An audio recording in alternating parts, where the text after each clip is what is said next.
Breaking news చూస్తున్నాం. Delhi liquor స్కామ్లో BRS MLC కవిత అరెస్టుకు ఈడీ సన్నాహాలు చేస్తున్నట్లు తెలుస్తోంది. ఇక ఢిల్లీ సీఎం అరవింద్ కేజ్రీవాల్ కూడా అరెస్టు చేస్తారన్న చర్చ ఇప్పుడు చర్చనీయాంశంగా మారుతోంది. లిక్కర్ కేసులో కవితకు వ్యతిరేకంగా అప్రూవర్ల స్టేట్మెంట్లు ఇవ్వడంతో రేపు కవితను అరెస్టు చేసే అవకాశం ఉందంటూ ఊహాగానాలు వినిపిస్తున్నాయి. బీజేపీ బీఆర్ఎస్ మధ్య కుదిరిన ఒప్పందంలో భాగంగానే కవితను అరెస్టు చేస్తారని రేవంత్ రెడ్డి ఉద్ఘాటించారు. కవితను 2 నెలలు జైల్లో ఉంచడం వల్ల ఎన్నికల్లో లబ్ధి పొందాలన్న ఆలోచనే రేవంత్ రెడ్డి దుయ్యబట్టారు గతంలో. దీనిపై మరిన్ని అప్డేట్స్ అందించేందుకు మా ప్రతినిధి రాజు మనకి లైవ్లో సిద్ధంగా ఉన్నారు. రాజు, చెప్పండి. గతంలో రేవంత్ రెడ్డి వ్యాఖ్యలు కూడా ఇప్పుడు నిజమవుతున్నట్టు తెలుస్తున్నటువంటి పరిస్థితి కనిపిస్తుంది. ఇక దీనికి సంబంధించినటువంటి పూర్తి అప్డేట్స్ ఏంటి?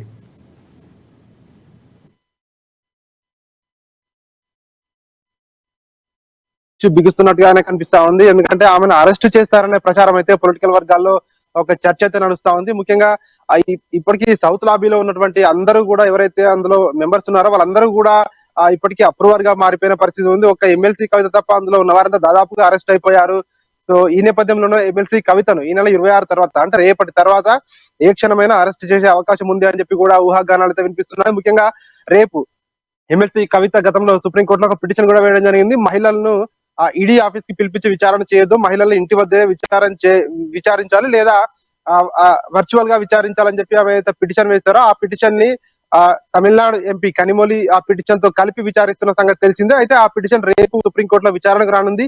సో ఆ సుప్రీంకోర్టులో ఇచ్చే ఏదైతే రేపు ఏమన్నా తీర్పిస్తుందా లేదంటే మళ్ళీ దాని కేసును పోస్ట్ పోన్ చేస్తారా అనేది తెలియాల్సి ఉంది. అయితే రేపటి తర్వాత ఏ క్షణమైనా ఎమ్మెల్సీ కవితను అరెస్ట్ చేసే అవకాశం ఉందని చెప్పి పొలిటికల్ వర్గాలు ఒక చర్చ అయితే నడుస్తా ఉంది. ముఖ్యంగా మనం ఒకసారి చూసుకున్నట్టయితే ఈ కేసులో ఉన్న వాళ్ళందరూ కూడా ఇప్పటికీ అప్రూవర్ గా మారిపోవడం జరిగింది. దాదాపు ఆంధ్రప్రదేశ్ కి సంబంధించిన వైసీపీ ఎంపీ ఎవరైతే ఉన్నారో మాగుంట శ్రీనివాసులు రెడ్డి తన కుమారుడు మాగుంట రాఘవతో వాళ్ళకు వచ్చిన 100 కోట్లలో తమ ఏదైతే 25 కోట్లను ఎమ్మెల్సీ కవిత యొక్క ఆడిటర్ బుచ్చిబాబుకు అదేవిధంగా వీళ్ళకు ఇచ్చినట్టుగా కూడా తెలుస్తా ఉంది. అదేవిధంగా అభిషేక్ బోయిన్పల్లికి 25 కోట్లను కూడా ఇచ్చాడు మా కుమారుడు అని చెప్పి వాళ్ళు ఈడీ దగ్గర చెప్పడం జరిగింది. అదేవిధంగా వాళ్ళందరూ కూడా అప్రూవర్ గా మారిపోయారు. ఒకరొకరుగా ఈ కేసు వచ్చినట్టయితే గత సంవత్సరంన్నరగా ప్రతి ఒక్కరు కూడా అప్రూవర్ గా మారిపోయారు. సో ఇప్పుడు మిగిలింది ఎమ్మెల్సీ కవితనే ఉంది సౌత్ నుంచి. కాబట్టి ఖచ్చితంగా కవితను అరెస్ట్ చేస్తారనే ఊహాగానాలు అయితే వినిపిస్తున్నాయి. అదేవిధంగా ఢిల్లీ సీఎం అరవింద్ కేజ్రీవాల్ కూడా